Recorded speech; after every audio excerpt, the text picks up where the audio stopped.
Сар тахал гэдэг чинь нэгдүгürt маш аюултай өвчин маш одоо хурдан тархаж байгаа, маш олон улс олон хүн амыг хамарч байна те. А нөгөө тал дээр энэний чинь ард эдийн засгийн маш их хохирд амсаж байгаа байхгүй юу? Зөвхөн Монгол биш. Хөл улс орн энд маш хүнд байгаа. Тэгэхээр энд эргээд нөгөө хамгийн их одоо нөгөө ажиллах хүчийг бүрдүүлдэг салбар нь жижиг дунд үйлдвэр үйлчлэгийн салбар байхгүй юу? Альж улсад.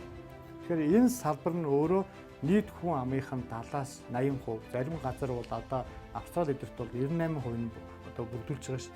Энэ өөрөө аюулгүй чухал стратегийн чухал салбар учраас улс орон болон энэ дээр маш чухал арга хэмжээ авч ажиллаж байгаа. 1992 онд системийн хямрал гэж Монгол бий болж ирсэн. Яг тэр системийн хямрал шиг хямрал одоо Монгол бий болчиход байгаа байхгүй юу?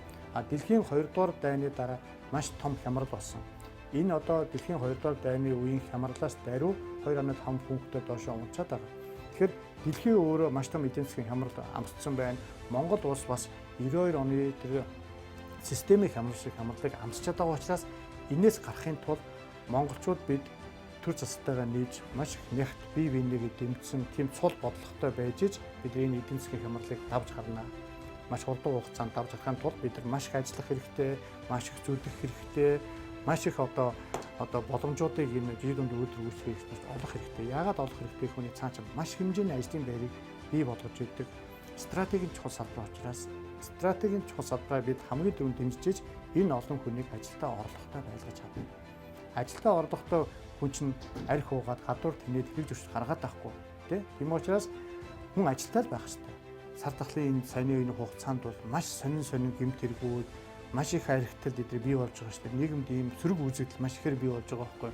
Тэгэхээр энэ юу вэ гэх юм бол ажилгүй орлогогүй хүмүүс чинь юу хийх юм? Арх уун, гудамжин тэнэн, гадуур тэнэн те ажилдаа орлоготой байх юм бол тийм зав байхгүй шүү дээ.